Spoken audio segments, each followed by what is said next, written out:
sobre mim. Teu amor não falha.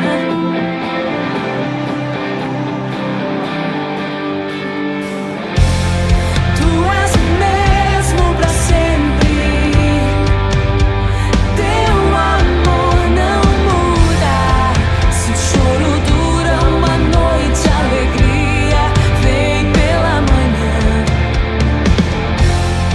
Se o mar se enfurecer, eu não tenho que temer, porque eu sei que me amas.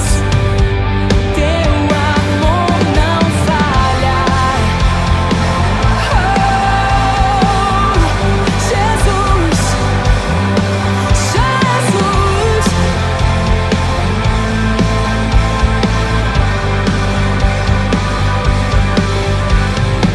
Se o vento é forte e profundo o mar, tua presença vem me amparar. Teu amor não falha. Jesus, difícil era o caminhar. Nunca pensei que eu fosse alcançar, mas teu amor não falha. E nunca falhará, pois tu és o mesmo pra sempre. Teu amor não muda. Se o choro dura uma noite, a alegria vem pela manhã. Se o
Boa noite, irmãos. Que sejam todos bem-vindos ao nosso culto de oração. Que o Senhor possa falar aos nossos corações essa noite. O Mike vai fazer uma oração para a abertura do culto. Já. Oremos. Bondoso Pai, muito obrigado por mais um dia que o Senhor nos deu. Obrigado porque até aqui o Senhor tem nos ajudado, tem nos sustentado. Quero te pedir agora que o Senhor esteja abençoando as nossas vidas, na vida de todas as famílias da nossa igreja, que todas as coisas que fizermos aqui seja para a tua honra e glória, que as nossas vidas, as nossas orações possam espelhar, Senhor, o teu caráter, e que a gente possa cada vez mais te buscar, Senhor, para que venhamos nos aperfeiçoar na nossa caminhada cristã, Pai. Obrigado por tudo, obrigado pelo dia, obrigado pelo sol, pela chuva, pelo ar. Obrigado por tudo que o Senhor tem nos dado a cada dia, pelas tuas misericórdias que se renovam a cada manhã. Obrigado por tudo, não porque merecemos, mas pedimos e te agradecemos em nome de Jesus. Amém. Continuando, gostaríamos de deixar para vocês a leitura bíblica que fala sobre oração. Né? Jesus, antes de ele ser crucificado, quando estava lá no Monte das Oliveiras, um dos discípulos pediu a ele que ensinasse eles a orar. E a primeira oração que Jesus ensinou foi a do Pai Nosso, né? Que é uma oração muito conhecida. E a segunda oração, ela se encontra em Lucas, capítulo 11, versículo 9 em diante, né? Vou fazer a leitura para vocês. Por isso eu digo: peçam e vocês receberão, procurem e vocês acharão, batam e a porta será aberta para vocês. Porque todos que neles, aqueles que pedem, recebem, aqueles que procuram, acham, e a porta será aberta para quem bate. Por acaso, algum de vocês será capaz de dar uma cobra ao seu filho quando ele pede um peixe? Ou se o filho pedir um ovo, vai lhe dar um escorpião? Vocês, mesmo sendo maus, sabem dar coisas boas aos seus filhos. Quanto mais o Pai, que está no céu, dará o Espírito Santo aos que lhe pedirem. Então, assim, essa é uma oração, a gente vê ela como uma oração espiritual, né? Uma oração em que Jesus nos ensina a pedir a Ele que Ele esteja conosco, né? Que o Espírito Santo esteja aqui fazendo parte de nossas vidas. Ele, não é que seja pecado a gente pedir alguma coisa e esperar que Ele nos dê, assim como diz o versículo. Mas o versículo está muito mais voltado para a parte espiritual, né? Que a gente esteja sempre lembrando que aqui não é o nosso lugar, né? Que a gente está só de passagem aqui. E a gente deve orar por coisas materiais, ok, não é pecado, mas a gente não pode se esquecer de pedir ao Pai que nos dê força para buscá-lo todos os dias, até que Ele volte. Nesse momento vamos ter uma inspiração musical.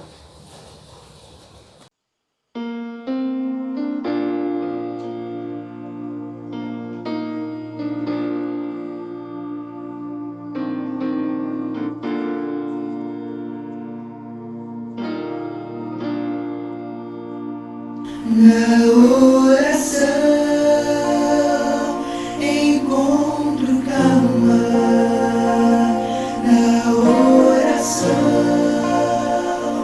encontro paz.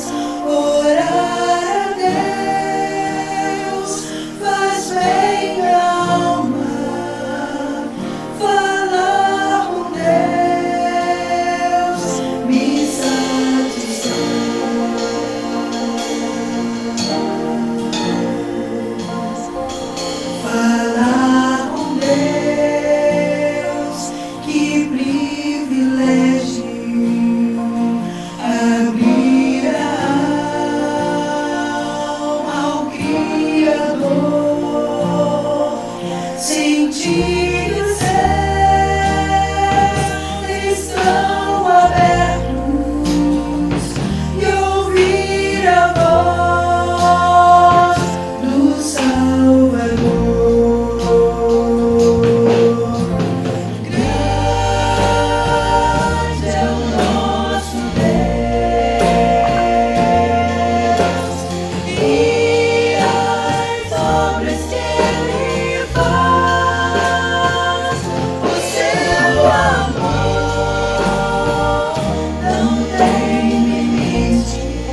está cada vez mais difícil a gente viver nesse mundo, um mundo tão difícil, né, onde a gente vive cada vez mergulhado aí numa crescente inversão de valores, e a nossa responsabilidade só aumenta no sentido da gente continuar sendo sal e luz, da gente se comprometer realmente com a palavra de Deus, da gente se colocar na posição de servo, né, de combater aí o mal através do nosso posicionamento como cristão, através das nossas orações. Deus conta conosco para que mais pessoas sejam alcançadas pela sua palavra, e para isso ele convoca, assim como convocou o povo de Israel naquela época, ele também até hoje, nos dias de hoje, quer convocar a cada um de nós para que a gente todos os dias venhamos nos arrepender dos nossos pecados, da gente reconhecer que a gente precisa todos os dias de Deus, a gente precisa todo dia da orientação do Espírito Santo, para que com a ajuda dele a gente possa combater esse mal crescente que tem arrastado aí muitas pessoas para o mau caminho. E lá em 2 Crônicas, no capítulo 7, no versículo 14, assim diz a palavra: então, se o meu povo que me pertence, somente a mim, se arrepender, abandonar os seus pecados e orar a mim, eu os ouvirei do céu, perdoarei os seus pecados e farei o país progredir de novo. Escutarei com atenção as orações que forem feitas neste templo, pois é o templo que escolhi e separei para ser o lugar onde deverei ser adorado para sempre. Eu tomarei conta dele e sempre o protegerei. No caso aqui, o templo, naquela época era o templo físico, o templo que Salomão construiu, mas agora esse templo que se refere aqui à palavra de Deus, esse templo somos nós, né? Então, Deus conta conosco para que a sua palavra seja propagada, para que mais pessoas possam ser alcançadas por sua palavra também, e que mais pessoas possam alcançar a salvação.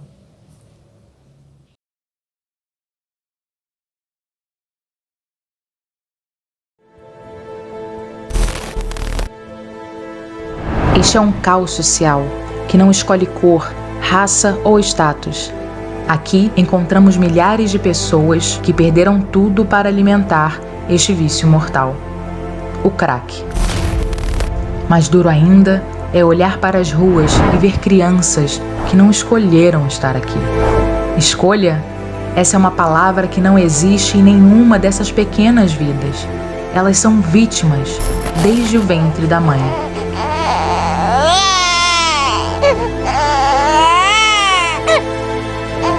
Meu filho morreu com 21 dias de vida. Eu usava drogas e não tinha dinheiro para o enterro. Fiquei com meu filho morto dentro de casa. Eu só tinha 17 anos. Foi o momento mais difícil da minha vida. Quanto mais cedo o jovem começa a usar drogas, pior será o dano no futuro. Tinha 11 anos quando eu comecei.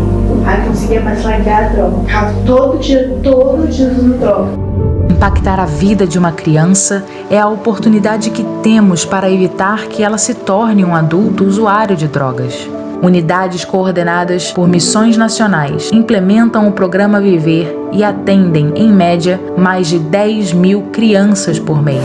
Nosso compromisso com as crianças faz parte da história de missões nacionais.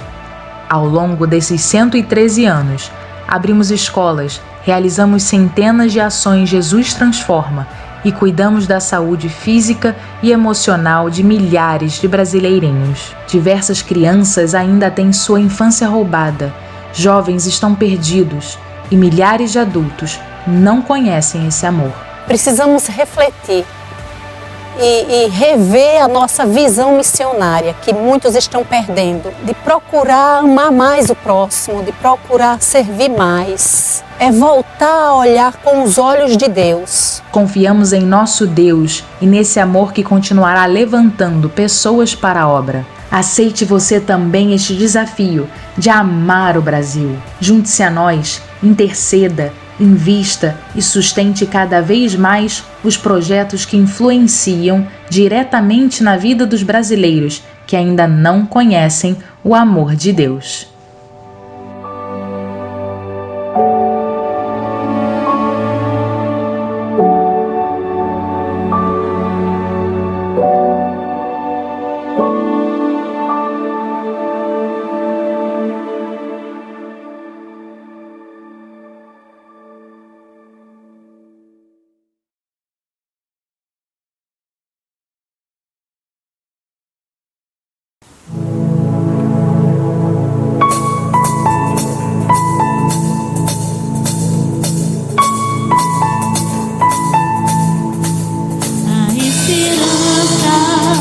Salvação está na cruz com Rei Jesus.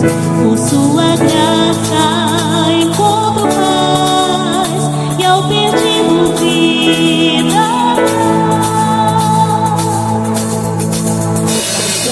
Gratidão me libertou, os meus pecados Jesus levou. O que eu tenho e o que sou, eu dedico ao Deus amor.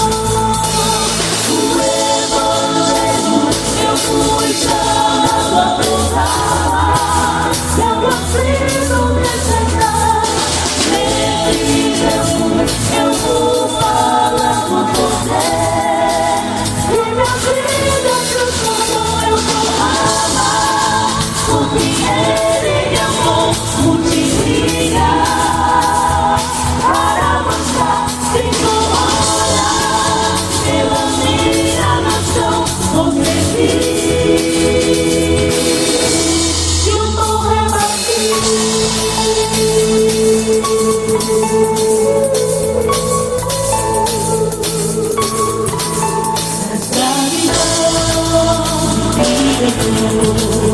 Os meus pecados Jesus levou. O que eu tenho e o que sou, eu dedico ao Deus amor.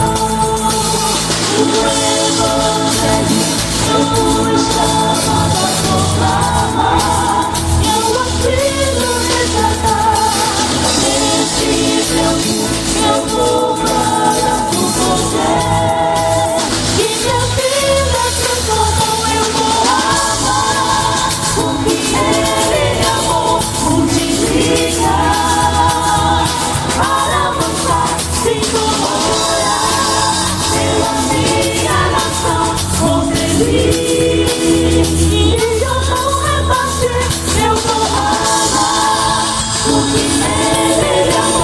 Multiplicar.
pela minha nação progredir.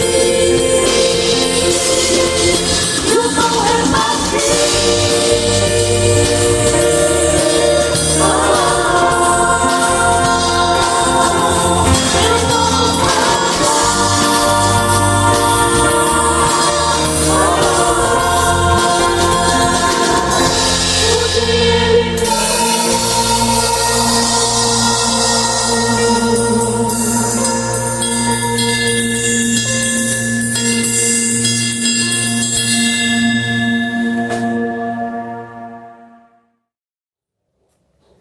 Chegado o momento da nossa oração, e aqui agora temos muitos motivos para orar sempre, né? E a gente vai orar agora pela família, pelo sustento, pela provisão e gratidão e cuidado que Deus tem por nós. Vamos orar também pelas pessoas que estão na linha de frente aí no combate da pandemia. Vamos orar pelos nossos queridos pastores, orar pela nossa igreja e principalmente também pela nossa nação também, que precisa muito. E orar também, colocar na lista de oração de vocês pelos enfermos, pessoas que estão passando por alguma dificuldade de saúde. Né? A gente tem conhecimento aí do Caio, da irmã Rosemary Brito. E se você também, porventura, tiver alguém aí que eu não citei, que você também esteja em espírito de oração por outras pessoas também. Pode falar. Então, oremos. Pai querido, Pai de amor, primeiramente queremos te agradecer, Senhor, pelo dom da vida. Queremos te agradecer porque podemos falar contigo, Senhor. Temos a liberdade de estarmos contigo. Nesse momento, queremos te pedir, Senhor, por todos esses pedidos que foram feitos há pouco, Senhor. O Senhor toma cada situação em tuas mãos, Pai. O Senhor é poderoso para fazer tudo aquilo que precisamos, Senhor. Mas tudo que o Senhor faz é bom, perfeito e agradável, Senhor. Te peço, Senhor, em nome de Jesus, que o Senhor esteja cuidando da nossa nação, com essa situação pandêmica, Senhor. Muitas pessoas desempregadas, Senhor, muitas empresas falindo, aumento nos preços dos alimentos. Que o Senhor também tome em tuas mãos cada uma dessas situações, Senhor. Continua ajudando a cada um de nós, teus filhos, a prover o alimento nas nossas casas, Senhor. Que nunca venha faltar, Senhor, nos nossos lares, mas que acima de tudo o Senhor esteja sempre conosco, Senhor.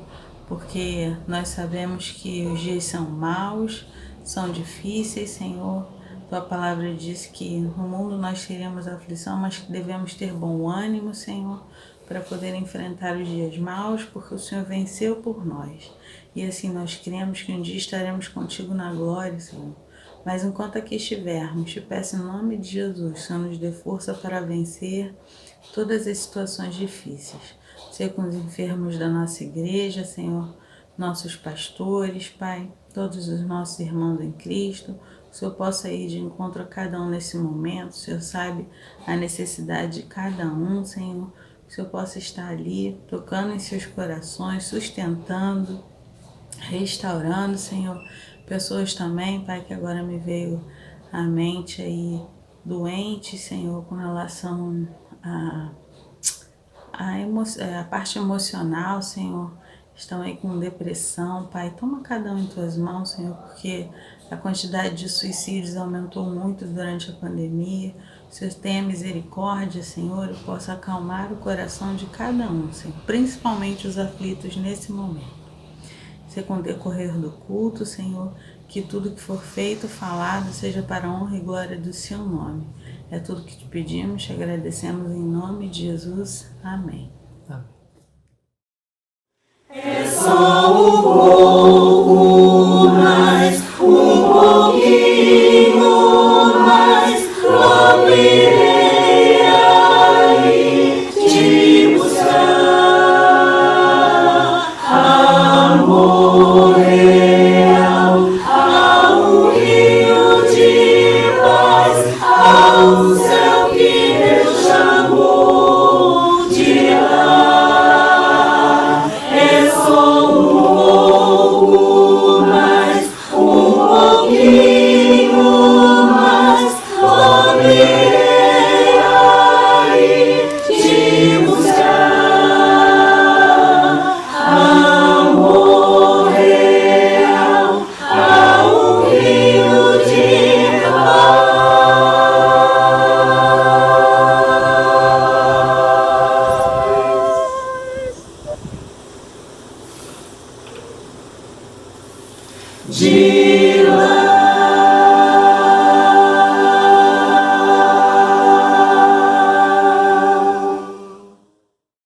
Agora passamos a palavra para o mensageiro da noite. Boa noite, meus prezados irmãos. Hoje é quarta-feira, dia 23 de setembro, e nós vamos estar, por mercê de Deus, concluindo o nosso estudo no livro de Atos. Estudo iniciado ainda no ano passado, interrompido no mês de março por causa da pandemia, e somente agora, há poucas quarta-feiras, nós retornamos ao estudo justamente para fecharmos o livro de Atos. Na semana passada, nós avançamos até o capítulo de número 26. Pois bem, antes de prosseguirmos nos dois últimos capítulos, nós vamos estar recordando um pouco daquilo que aconteceu no capítulo 26. Paulo estava agora perante o rei Agripa, mais uma vez enfrentando o tribunal. Como nós sabemos, Paulo ele estava em viagem missionária e ele estava detido, preso, justamente por pregar a respeito da ressurreição de Cristo. É claro que os judeus tinham lá outras acusações, como, por exemplo, permitir a presença de gentios no templo. E algumas coisas assim eram colocadas na conta de Paulo, mas nada disso era provado nos tribunais. Mas Paulo estava ali agora diante do rei Agripa, mais uma vez, para fazer a sua defesa. No versículo 4, Paulo diz que todos os judeus o conheciam desde a sua mocidade, porque ele fora criado ali naquela região. Paulo era conhecido, quer dizer, a sua conduta, a sua maneira de ser. Paulo era uma pessoa conhecida, ele não tinha assim nenhuma dificuldade com o seu passado, desde a sua juventude até aquele momento da sua vida. Em segundo lugar, no versículo 5, Paulo diz que ele era fariseu, isto é, ele era da seita mais severa da religião judaica. Então, de certa forma, ele vai apresentando ao rei Agripa, assim, o seu currículo, não é? A sua formação, como era a sua vida, no que é que ele cria, o que é que ele seguia. Em terceiro lugar, no versículo 6, podemos destacar que Paulo, ele fala do motivo do seu julgamento. Ele diz justamente que era por causa da esperança na promessa de Deus, na promessa que Deus fez aos seus pais, aos seus antepassados. Então ele estava seguro nisso, né? A promessa com respeito ao Messias, ao ministério do Messias, à morte e ressurreição do Messias. Ele tinha essa esperança da ressurreição e agora muito mais na era cristã, ele após a sua conversão e conhecendo o Evangelho, pregando o Evangelho, anunciava um Cristo vivo, ressuscitado, e ele mesmo pregava a doutrina da ressurreição. Por isso, ele estava ali preso agora e falando ao rei Agripa em sua defesa. Dos versos 9 a 12, Paulo narra que ele havia sido um perseguidor do cristianismo. Diz que ele perseguia os cristãos por toda parte, em todas as regiões, Paulo atuava com perseguição. Diz que prendia e castigava. Ele diz que dava o seu voto para que eles fossem mortos. Então veja como que Paulo era assim um tremendo perseguidor da igreja e ele declara isso ao rei Agripa. Dos versículos 13 a 17, Paulo fala da sua conversão e missão que recebeu da parte do Senhor para pregar aos gentios.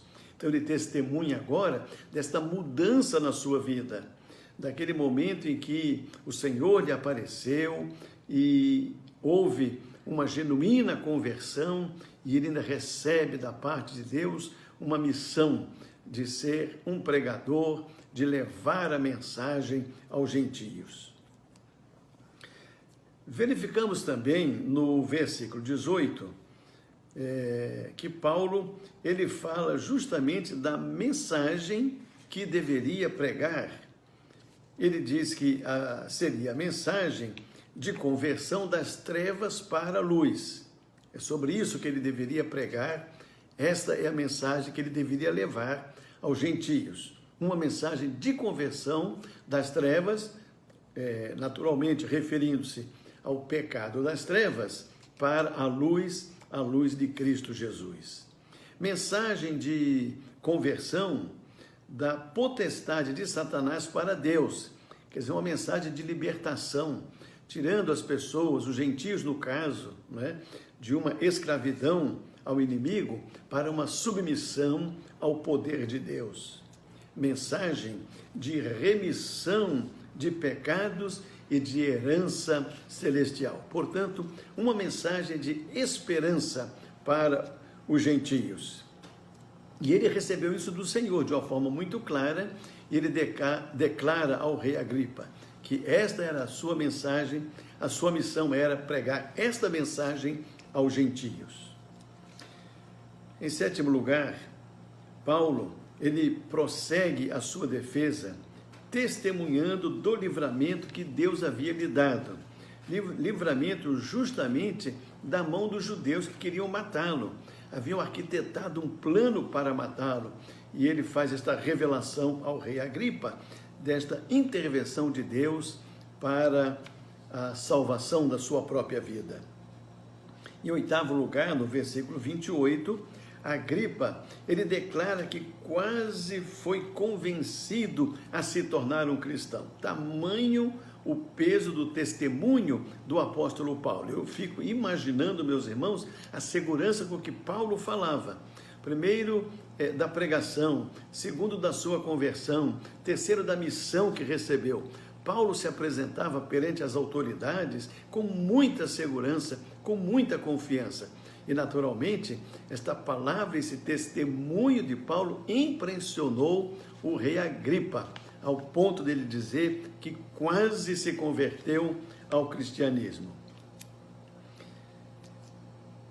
Em nono lugar, no versículo 21, verificamos que o tribunal, ele não achou motivo para a prisão e morte de Paulo. Eles não tinham como justificar a prisão e a morte de Paulo. E em décimo lugar, no versículo 32, Paulo, ele só não foi solto imediatamente após aquele julgamento, porque ele havia apelado para o tribunal de César. Paulo conhecia muito bem os trâmites jurídicos, tanto de Israel quanto de Roma. E numa situação anterior, ele, se vendo pressionado, apelou para o tribunal de César. Agora, meus irmãos, prosseguimos nos capítulos 27 e 28. O que aconteceu em seguida? Paulo é enviado para a Itália. Como que foi isso? Bom, na época não existiam aeronaves. Paulo não foi para o aeroporto para que em algumas horas pudesse chegar à Itália. Paulo teve que enfrentar o navio daquela época, né? Era a embarcação daquela época, muito precária. Uma viagem muito difícil, muito longa, que levou meses para que ele chegasse à Itália. Até porque eles tiveram muitos problemas durante a viagem. Eles tiveram que parar, tiveram que fazer conexão com outros navios. Não foi fácil a chegada de Paulo na Itália. Mas foi isso que sucedeu e é disso que trata basicamente o capítulo 27. Esta viagem de Paulo com destino a Roma. Nós verificamos também que alguns outros presos também seguiram com ele. Presos que naturalmente tinham direito de julgamento em Roma, e assim ele não foi sozinho. Outros presos seguiram com ele nesta viagem. O navio, ele contava com 226 pessoas a bordo, entre presos, pessoas que estavam viajando, viajantes comuns, e também a tripulação. Ora, um grupo de 266 pessoas é um grupo grande para a embarcação daquela época. E assim, imagino eu que o navio estava realmente lotado e eles seguiram viagem rumo à Itália. Navegaram por muitos dias e passaram por muitos lugares até chegar à Itália. Enfrentaram ventos fortes, tempestades, ao ponto do navio ele sofrer muitos danos, eles terem que se desfazer de coisas que estavam no navio. Havia muito temor, muita preocupação, e o navio finalmente ele chegou mesmo a naufragar. Eles tiveram que se lançar ao mar e procurar abrigo numa ilha mais próxima, no caso, a ilha de Malta. Bom, o texto nos revela que todos ficaram apavorados na tempestade. Claro, né, irmãos? Quem não ficaria? E eles ficaram amedrontados, porque o vento era muito forte, a tempestade era muito forte e constante, não passava por dias. Então, eles ficaram apavorados com aquela situação. Diz o texto que alguns ficaram até sem comer por vários dias. Paulo teve que aconselhar as pessoas a comer, a se alimentar, para que tivesse energia e força para enfrentar as dificuldades daquele momento. Agora, Paulo os tranquilizou, dizendo que o Senhor havia lhe revelado que ele chegaria a Roma. Então, esta revelação de Deus era um bom sinal e um bom testemunho para as pessoas que estavam ali naquela embarcação. E Deus também havia revelado que todos seriam salvos. Ninguém morreria daquela embarcação. E assim, na verdade, isto aconteceu. Todos se salvaram do naufrágio. Nenhuma das pessoas morreram. Deus abençoou aquela viagem, apesar das dificuldades. Deus estava com Paulo e a bênção para a vida de Paulo se estendeu também à vida dos outros tripulantes daquele barco. Paulo, em seguida, ele embarca em outro navio para prosseguir a sua viagem com destino a Roma. O versículo 2 do capítulo 28 diz que em Malta eles foram tratados com humanidade. Puxa, até que enfim, um momento de refrigério, um momento de boa recepção. Sempre, meus irmãos, em meio às dificuldades que enfrentamos, né, nós encontramos alguns anjos assim, enviados por Deus para nos trazer algum alento, algum refrigério, algum socorro, alguma solidariedade. Sempre encontramos pessoas enviadas por Deus para nos ajudar. Ali, em Malta, depois de tantas lutas, sofrimentos, debaixo de perseguição, Paulo viajando preso, né? Ele ali encontra este conforto, este alento, sendo bem tratado com humanidade pelas pessoas ali da ilha de Malta. No versículo 3, nós verificamos um incidente com Paulo. O que aconteceu? Uma víbora picou a Paulo. E o que se esperava é que Paulo viesse a ter problemas sérios ali com essa questão e até viesse a falecer.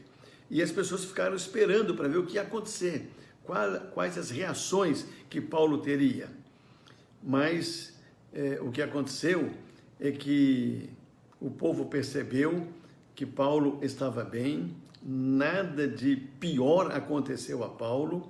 Eles verificaram que Paulo ele foi salvo daquela situação e eles passaram a dizer que Paulo era assim um Deus. Paulo era um Deus, porque as pessoas não suportariam, o que se esperava realmente era a morte. E nada aconteceu com Paulo.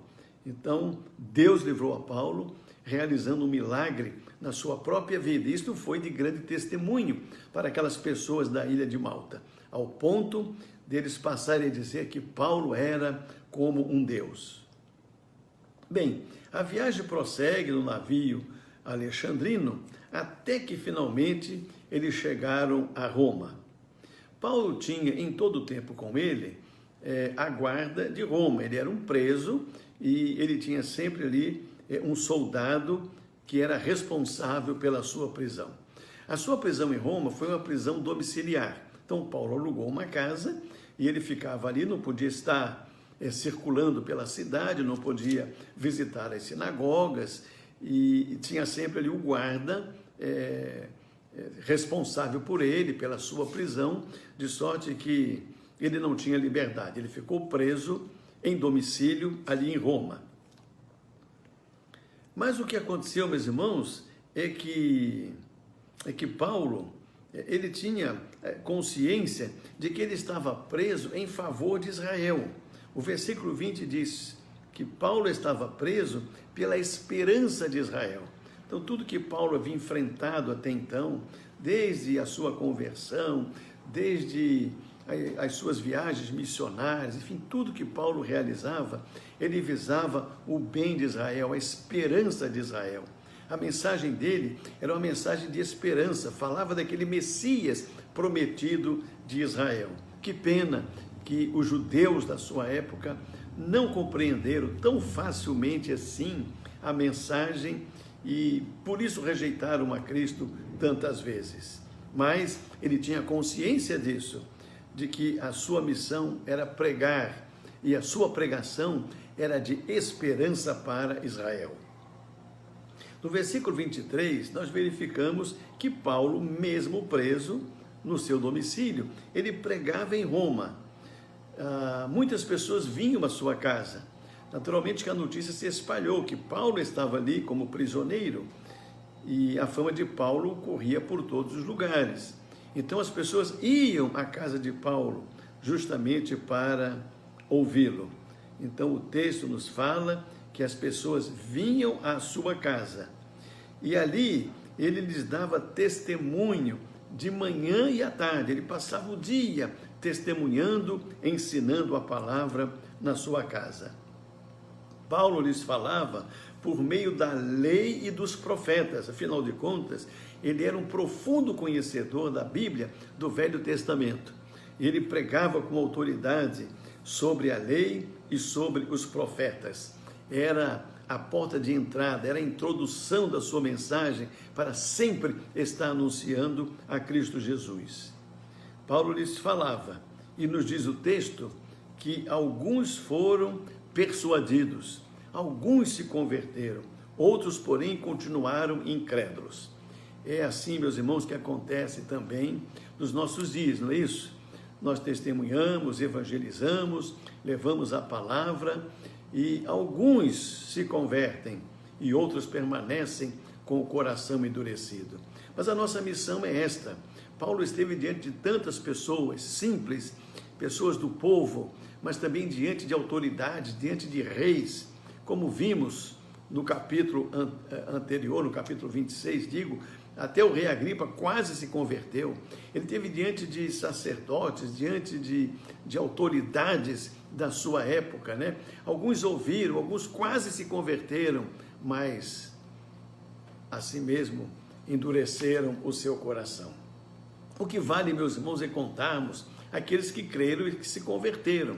É por isso que continuamos pregando, porque nós não sabemos aqueles que haverão de crer. Então nós semeamos a palavra, nós pregamos o evangelho, testemunhamos e o resultado naturalmente pertence ao Senhor. Nós devemos orar e esperar que o Espírito Santo trabalhe na vida das pessoas. E as pessoas, é claro, precisam amolecer o coração, precisam se render, precisam se submeter ao senhorio de Jesus para que sejam salvos. Então isso ali aconteceu em Roma, como em todas as partes por onde Paulo ia.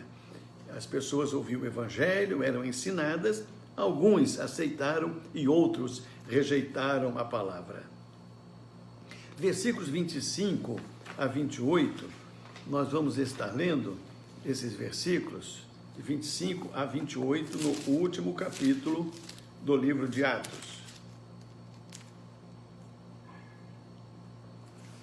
E havendo discordância entre eles, despediram-se dizendo a Paulo essas palavras: bem falou o Espírito Santo a vossos pais por intermédio do profeta Isaías, quando disse: vai a este povo e dize-lhe, de ouvido ouvireis e não entendereis, vendo vereis e não percebereis, porque o coração deste povo se tornou endurecido, com os ouvidos ouviram tardiamente e fecharam os olhos, para que jamais vejam com os olhos, nem ouçam com os ouvidos, para que não entendam com o coração e se convertam, e por mim sejam curados. Então veja que a própria palavra já prevenia de que haveria essa dificuldade, essa resistência de ouvir, de entender e de se converter. O Espírito Santo, ele manda Paulo dar essas duras palavras àquele povo. E Paulo disse. Agora, Paulo ainda permaneceu, vejam os irmãos, por 2 anos preso ali na sua casa em Roma. Ali ele recebia todos que o procuravam, era uma porta de oportunidade. Quantos tiveram oportunidade, quantos aproveitaram a oportunidade ali na presença de Paulo, na sua prisão domiciliar. Assim ele permaneceu pregando e ensinando sem impedimento algum, apesar de estar preso ali, ele estava desfrutando de uma certa liberdade para poder pregar o Evangelho. Assim, meus irmãos, nós estamos concluindo o estudo do livro de Atos. Como os irmãos sabem, o livro começa assim com o protagonismo do apóstolo Pedro, tendo muito destaque ali no início, pregando, milhares de pessoas se convertendo. Temos o avanço da obra da igreja, a obra missionária se inicia e Paulo ele surge após a sua conversão, com muito destaque, se tornando um protagonista em boa parte do livro de Atos, justamente por causa das suas viagens missionárias. E nós temos, como sabemos, além de tudo isso que está no livro de Atos, nós temos as epístolas de Paulo, escrevendo diversas epístolas, trazendo muita doutrina, muito ensinamento, muita pregação do Evangelho. Paulo realmente foi um homem usado por Deus. Então, meus irmãos, assim nós concluímos e esperamos que tenha sido uma bênção para a vida da nossa igreja, dos irmãos, pelos estudos que tivemos no livro de Atos. Vamos orar, encerrando a nossa palavra. Senhor, nosso Deus e Pai, te agradecemos pelos estudos que tivemos na Tua palavra no livro de Atos, por tantos ensinamentos e pelos exemplos, ó Deus, que podemos colher na vida dos Teus servos no passado, da Tua igreja ali, a igreja primitiva, ó Deus, mas tão operosa, como nós podemos aprender sobre o testemunho, a fé, a pregação, a ação de Deus na vida do povo de Deus, como podemos aprender sobre a obra missionária. Senhor, nós te agradecemos por tanto que podemos receber através do livro de Atos. E te pedimos, ó Deus, que a nossa vida também seja uma bênção, individualmente, e a tua igreja, como comunidade, como instituição, que também possa ser uma bênção para a nossa região. Usa-nos, ó Deus, como o Senhor usou no passado a tantos servos, na época com tantas limitações, com poucos recursos materiais, mas com poder e graça concedido pelo Senhor. Ó Deus, concede-nos também sempre o teu poder, a tua graça, a autoridade do teu Espírito, para testemunharmos, levarmos a tua palavra a tempo e fora de tempo. Ajuda-nos, portanto, no cumprimento da missão, para que possamos levar a preciosa mensagem do Evangelho a outras pessoas. Abençoa as igrejas para que continuem avançando e prosperando, crescendo e amadurecendo espiritualmente e sendo veículo de bênção para este mundo. É o que eu te peço e agradeço em nome de Jesus. Amém. Um abraço a todos os irmãos e até uma próxima oportunidade.